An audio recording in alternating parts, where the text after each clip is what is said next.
تو میں اس کے جواب میں ان سے عرض کرتا ہوں کہ میرے بھائیوں، یہ اہل بدعت اور اہل حق کا فیصلہ کون کرے گا؟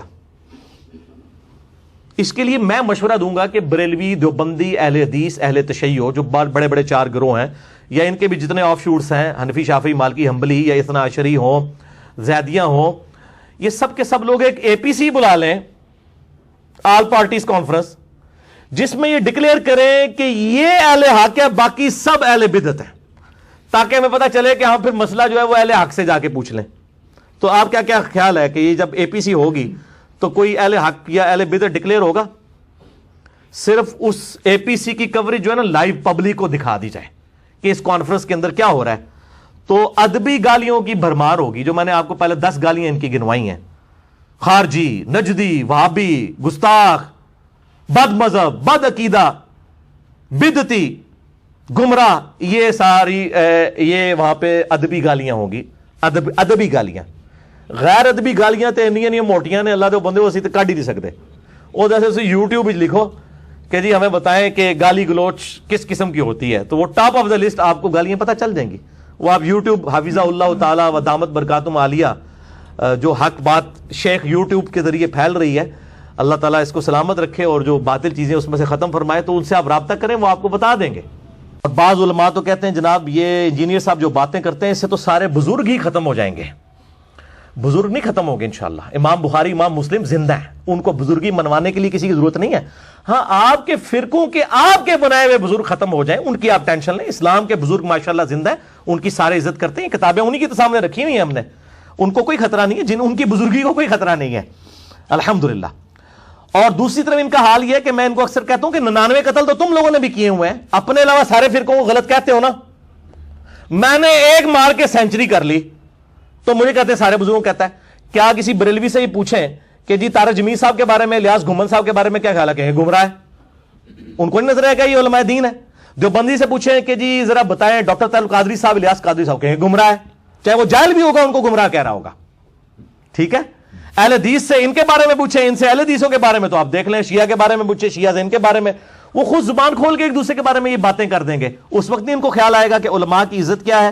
تو یہ صرف درس دیتے ہیں، لیکن خود ان کے اخلاقیات جو ہے نا وہ آپ نے سن لیا کہ یہ، اور میری حالت تو یہ ہے میں سب سے اختلاف کر کے سب کو مسلمان سمجھتا ہوں، ان کے پیچھے نمازیں پڑھتا ہوں، یہ سب سے اختلاف کر کے ان کو اسلام سے بھی باہر نکال دیتے ہیں اور دوست کی اور گمراہ ڈکلیئر کرتے ہیں۔ میں الحمدللہ اہل سنت کا ایک آف شوٹ قادیانیت جو انڈیا، پاکستان، بنگلہ دیش میں پایا جاتا ہے، اور دوسرا اہل تشیع کا آف شوٹ نصیریہ جو شام میں پایا جاتا ہے، جو مولا علی علیہ السلام کے لیے الوہیت کلیم کرتے ہیں۔ میں ان 2 فرقوں کے علاوہ کسی کی تکفیر نہیں کرتا، تمام کو مسلمان سمجھتا ہوں الحمدللہ۔ باقی اس حوالے سے جو اختلافات ہیں وہ 20 سوالات میں نے مسئلہ نمبر 179 میں ریکارڈ کروا دیے ہیں، انجینئر محمد علی مرزا عوام الناس کی عدالت میں، جسے شوق ہو تو وہ ضرور دیکھے۔ معذرت کے ساتھ آج کے اس ماڈرن دور میں جو سوشل میڈیا کا دور ہے، آج 31 دسمبر 2017 ہے، کل انشاءاللہ تعالی نیو ایئر 2018 شروع ہونے والا ہے۔ اس فرسودہ اپروچ کے ساتھ آپ دین کا کام نہیں کر سکتے، ورنہ ٹھپ ہو جائے گا۔ پڑھے لکھے لوگ علماء دین سے پہلے ہی متنفر تھے، اب اس قسم کے ایٹیچیوڈ کی وجہ سے وہ کہیں دین سے ہی متنفر نہ ہو جائے۔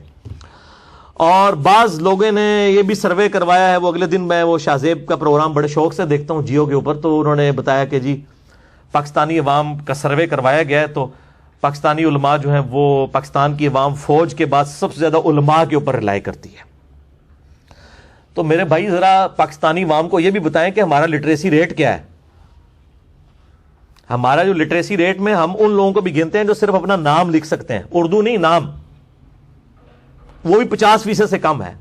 جس ملک میں جہالت اتنے عروج پہ ہو کہ 50% زیادہ لوگ اپنا نام بھی نہ لکھ سکتے ہوں، ان کا سروے پیش کرنا کہ جی 60% لوگ جو ہیں وہ علماء کے اوپر سب سے زیادہ اعتماد کرتے ہیں، میں تو کہتا ہوں آپ سروے سے بغیر مجھ سے پوچھ لیں تو میں یہ کہوں گا کہ ظاہر ہے کہ جب عوام کی جہالت ہے وہ تو اندازہ اعتماد کر رہے ہیں۔ علماء نہیں کہنا چاہیے، اپنے اپنے فرقوں کے علماء پر اعتماد کرتے ہیں۔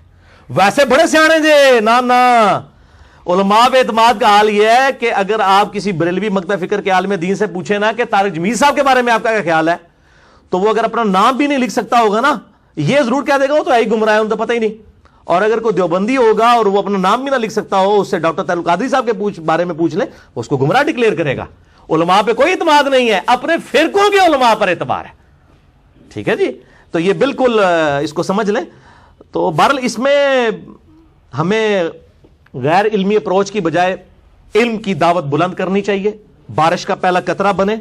جسٹ لائک امام مسلم رحمہ اللہ تعالی, امام مسلم نے اس دور کے اندر اعلان حق بلند کیا جب کوئی سوچ بھی نہیں سکتا تھا اس دور کے اندر, کہ انہوں نے کہا یہ جو آپ ضعیف حدیثیں, صحیح الاسناد حدیث اپنی کتابوں میں لکھ رہے ہیں, خدا کے واسطے آنے والے لوگوں کے لیے مصیبت بن جائے گی. اس ٹائم تو اس زمانے میں جو لکھ رہے تھے وہ آج کے علماء تو نہیں تھے, ان کے زمانے کے لوگ ہی تھے جنہوں نے ہزاروں حدیثیں لکھی. ان کو امام مسلم نے جاہل ڈکلیئر کیا ہے, جنہوں نے اتنی زیادہ حدیثیں ضعیف جمع کی ہیں. اس لیے امام مسلم نے مقدمے میں لکھا کہ میں صحیح حدیثیں جمع کروا رہا ہوں, کر رہا ہوں تاکہ امت کے لیے آسانی ہو جائے. یہ صحیح مسلم شریف بریلویوں کا ترجمہ ہی دکھائیں جی, شبیر بدرس کا ہی, جن کا سنن دارمی دکھائی تھی. صحیح مسلم کا مقدمہ جو صحیح مسلم کا حصہ ہے, صحیح مسلم کے شروع ہی میں موجود ہے. امام مسلم کس طرح بارش کا پہلا قطرہ بنے ہیں وہ آپ دیکھیں, آپ حیران ہو جائیں گے اس بندے کی جرت کو سلام. اس زمانے میں جب کہ لوگ ضعیف روایتیں اتنی جمع کر رہے تھے, اس شخص نے کہا کہ اللہ دے بندے ہو کو امت نہ رحم کھاؤ, ایک کام نہ کرو, ادروائز مصیبت کھڑی ہو جائے گی.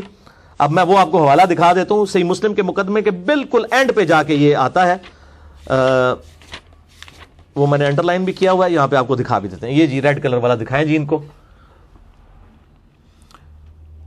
امام مسلم رحمہ اللہ تعالی نے کہا کہ حدیثیں جو ہیں ان سے یا تو دین کا کوئی حلال و حرام کا مسئلہ اخذ کیا جاتا ہے, یا امر اور نواہی کا مسئلہ یعنی حکم دینا اور روکنا, اور یا نیک اعمال کی ترغیب دلانا اور برے اعمال سے روکنا. یہ تینوں کیٹیگریز انہوں نے بتائیں.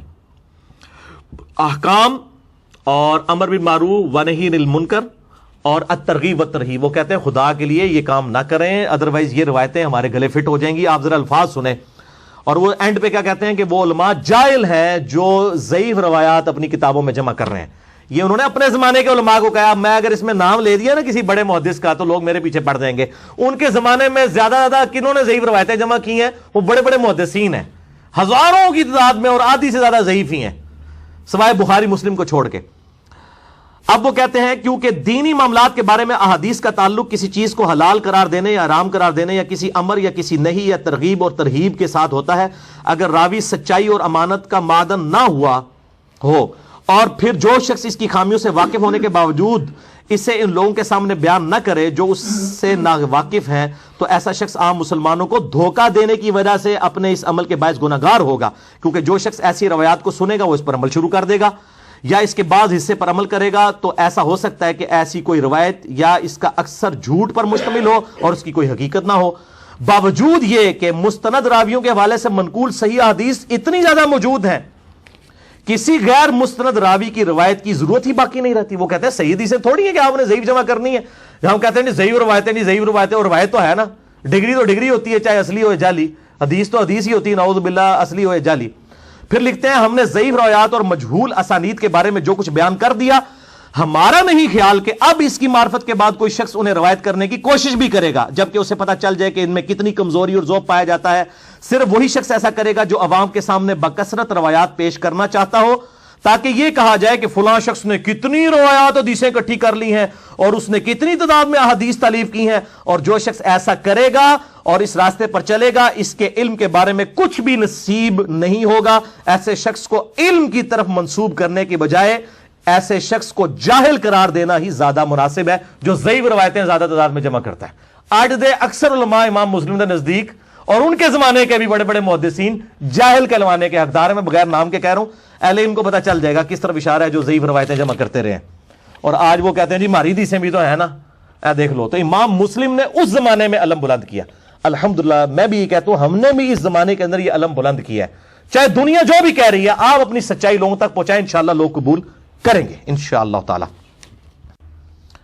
اور اس کی بنیاد پہ پھر ہم کسی سے بھی اختلاف رائے کر سکتے ہیں. جو امام مالک رحمہ اللہ تعالی المتوفا 179 ہجری کا قول ہے, جو تواتر کے ساتھ اہل سنت کے سارے محدثین نے, فقہا نے نقل کیا ہے کہ وہ قبر رسول صلی اللہ علیہ وآلہ وسلم کی طرف اشارہ کر کے کہا کرتے تھے کہ اس صاحب قبر صلی اللہ علیہ وآلہ وسلم کے علاوہ دنیا میں کوئی ایسا شخص نہیں ہے کہ جس سے اختلاف نہ ہو سکے سوائے آپ صلی اللہ علیہ وآلہ وسلم کے. اور آپ صلی اللہ علیہ وآلہ وسلم جو صاحب قبر ہیں, صلی اللہ علیہ وآلہ وسلم. انہیں کی ہر بات مقبول ہے, کوئی بات مردود نہیں ہے. ان کے علاوہ کوئی شخص روئے ارض پہ نہیں ہے کہ جس کی ہر بات ہی مقبول ہو, کیونکہ قرآن پیچھے کھڑا ہے گارنٹی میں. ما ضل صاحبکم وما غوا, تمہارے نبی نہ کبھی بہکے ہیں نہ کبھی بے راہ چلے. یہ صرف نبی کے لیے گارنٹی ہے, اور کسی غیر نبی کے لیے گارنٹی نہیں, چاہے وہ کتنے ہی بڑے مرتبے پر فائز ہو, چاہے کوئی صحابی ہو, تابعی ہو, تبع تابعی ہو, کوئی محدث ہو, مفسر ہو. یہ گارنٹی صرف نبی صلی اللہ علیہ وآلہ وسلم کے لیے. تو اختلاف رائے پھر ہو سکتا ہے. اور جاوید احمد غامدی صاحب کا ایک کال میں اکثر پیش کرتا ہوں, مجھے کئی معاملات میں ان سے اختلاف بھی ہے, اور میرے کئی لیکچرز اس اختلاف کے اوپر ریکارڈڈ موجود ہیں. لیکن میں حق بات تو ہر بندے کی کوٹ, میں تو انگریزوں کی باتیں بھی کوٹ کر رہا ہوتا ہوں, تو غامدی صاحب تو پھر بھی کلمہ کو مسلمان ہیں الحمدللہ, اور کئی معاملات میں کئی علماء سے بہتر ہیں, کئی معاملات ان کے بہت خراب ہیں. میں وہ ریکارڈنگ میں بھی لے آتا ہوں, آپ جا کے لکھ دیں کہ جاوید احمد غامدی ان دا سائٹ آف انجینئر محمد علی مرزا, تو لاکھوں لوگ میرے یوٹیوب کے اوپر کلپ دیکھ چکے ہیں, کئی کلپس ریکارڈڈ ہیں, وہ دیکھ سکتے ہیں. بال غامدی صاحب کا ایک جملہ بہت زبردست ہے کہ علم کے میدان میں جذبات کی کوئی حیثیت نہیں ہوتی. جب آپ علم کے میدان میں اترے ہیں تو پھر آپ جذبات کو باہر رکھ کے آئیں گے, آپ کو پھر علمی دلیل دیکھنی ہوگی. یہ نہیں کہیں گے یار وہ اتنے بڑے بزرگ کو غلطی کیسے لگ گئی, آپ ویسے بات تو ٹھیک کر رہے ہیں, قرآن میں تو یہ لکھا ہے, لیکن وہ بزرگ پھر یہ کیوں کہہ گئے, یہ نہیں پھر آپ بات کریں گے, پھر آپ قرآن کو وہی کوئی حق پہ مانیں گے. وَإِنِ اهْتَدَيْتُ فَبِمَا يُوحِي إِلَيَّ رَبِّي, اگر ہم ہدایت پہ ہونے کا دعویٰ کر رہے ہیں تو اس وحی کی بنیاد پر جو کتاب و سنت کی شکل میں ہم تک پہنچی ہے الحمدللہ. تو 20 فروری 2017 کو, یعنی آج 31 دسمبر 2017 ہے, آخری دن ہے 2017 کا, اسی سال کے شروع میں 20 فروری 2017 کو جاوید احمد غامدی صاحب آئے ہوئے تھے پاکستان, اور ملاقات کے لیے میری بڑے عرصے سے خواہش تھی ان سے. پھر انہوں نے بلوا لیا, میری ان کے ساتھ تقریباً 2-2.5 گھنٹے کی ملاقات ہوئی ایک بہت بڑے ہوٹل کے اندر لاہور میں. تو وہاں پہ میں نے ان کو کہا کہ مجھے یہ آپ کا جملہ بڑا پسند ہے کہ علم کے میدان میں جذبات کی کوئی حیثیت نہیں ہے. اور پھر میں نے کہا شیخ صاحب میں نے بھی اس کے اوپر ایک تضمین کہی ہے, اسی جملے کو میں نے وہ جیسے ہماری انجینئرنگ کی لینگویج میں ہوتا ہے نا, اینڈ وائس ورسا, اس کا الٹ بھی درست ہے. تو اس کا وائس ورسا یہ ہے کہ انڈیا پاکستان بنگلہ دیش کے اندر جذبات کے میدان میں علم کی رتی برابر کوئی حیثیت نہیں ہے. آپ لوگوں کو علمی باتیں کرتے رہو, کہتے ہیں جی علم بس کریو یار, ہے کہ نہیں. تو اس پہ غامدی صاحب بڑے مسکرائے اور بڑے محظوظ ہوئے. میں نے کہا جی یہ انڈیا پاکستان کے اوپر یہ ہے مسئلہ, اور بنگلہ دیش کے اندر, کہ یہاں لوگوں کی سوچ ایسی بنا دی ہے کہ علم اس جذبات کے میدان میں علم کی رتی برابر کوئی حیثیت نہیں ہے. وہ جناب کہیں گے علم بس کریو یار, اسی طرح نچ کے مرشد بنانا ہے, عشق دے چلے نمبر لے گئے. عقل والے آتے ہیں انجے ہی عمرہ گالیاں, اور قرآن کیا کہہ رہا ہے, انما یخشى اللہ من عبادہ العلماء, اللہ کی معرفت اور خشیت صرف اہل علم کو ہے. قل هل يستوي الذين يعلمون والذين لا يعلمون انما يتذكر اولو الالباب, اے نبی فرما دیجئے صلی اللہ علیہ وآلہ وسلم, علم والے اور بغیر علم والے برابر نہیں ہو سکتے, نصیحت تو نہیں حاصل کرتے مگر عقل والے. لیکن ان کو قرآن پڑھے گا تو انہیں پتہ لگے گا نا کہ قرآن میں کیا لکھا ہوا ہے. ان کی تو مت مار دی ہوئی ہے انہوں نے. تو جذبات کے اس عجیب و غریب میدان میں سب کانٹیننٹ کے علم کی رتی برابر حیثیت نہیں, لیکن الحمدللہ لوگ حق بات بھی لاکھوں کی تعداد میں ہیں جو لوگ قبول کر رہے ہیں. ہم بالکل نا امید نہیں ہیں, یہ دعوت بلند کی تھی الحمدللہ, اللہ تعالیٰ نے دنیا کے ہر بر اعظم تک پہنچائی ہے. اور اردو زبان میں الحمدللہ, مطلب میں یہ تحدیث نعمت کے طور پہ کہتا ہوں, میں کوئی کمائی نہیں کر رہا, ورنہ ہم اپنا چینل مونیٹائز کریں, ہماری تقریباً 15 سے 20 لاکھ روپیہ مہینے کی انکم بنتی ہے گھر بیٹھے ہوئے. اگر اسے مونیٹائز کرنا شروع کر دیں یوٹیوب کے اوپر, نہیں کر رہے ہیں. اور میری طرف سے کسی کو اجازت نہیں کہ میرے لیکچرز کو مونیٹائز کریں, میں بار بار لوگوں کو منع کر رہا ہوں, مطلب یہ میری بدنامی کا سبب نہ بنے. اگر آپ نے اللہ کے لیے کام کرنا ہے یہ حرکتیں مت کریں, میری طرف سے کسی کو اجازت نہیں. اپلوڈ کرنے کی اجازت ہے, وہ بھی کاٹ چھاٹ کے نہیں, پوری بات, لیکن مونیٹائز کرنے کی کسی کو اجازت نہیں ہے. تو الحمدللہ یہ بات پہنچ رہی ہے, اور حق کی آواز جو ہے وہ اثر رکھتی ہے. آپ بے فکر رہیں, آپ اگر سچائی کے ساتھ بات کر رہے ہیں, اللہ تعالیٰ آپ کی بات لوگوں تک پہنچائے گا انشاءاللہ تعالیٰ. تو آج اردو زبان کے اندر اتنی بڑی ویورشپ کسی کی نہیں ہماری, یعنی پر منتھ 1.5 سے 2 لاکھ جو آپ سمجھ لیں ویورشپ ہے روزانہ کے اعتبار سے, یعنی مہینے میں 40-50 لاکھ لوگ, روزانہ کی 1.5 سے 2 لاکھ ویورشپ ہے 24 گھنٹے کے اندر. بعض کا 3-4 لاکھ ویورشپ آتی ہے. وہ یوٹیوب کے چینل کے اوپر پورا انالیسس اس کا آ جاتا ہے ایک ایک دن میں 2 سے 3 لاکھ لوگ وزٹ کرتے ہیں ہمارے یوٹیوب کے چینل کو، ایک چینل کو جو شارٹ کلپس والا ہے انجینئر محمد علی مرزا. اور باقی لوگوں نے جو کیے ہیں آپ دیکھ لیں، بلکہ اس وقت تو جس نے بھی کوئی کمائی کرنی ہوتی ہے وہ میرے ہی کلپ چڑھا دیتا ہے. باقی لوگ تو تقریباً آپ دیکھیں، میں فخر کے طور پہ نہیں بتا رہا، میں آپ کو سچائی کی بات کر رہا ہوں. الحمدللہ پہنچ رہی ہے. لہذا پریشان نہ ہو اور ہمت نہ ہاریں، اس بات کو لوگوں تک پہنچائیں.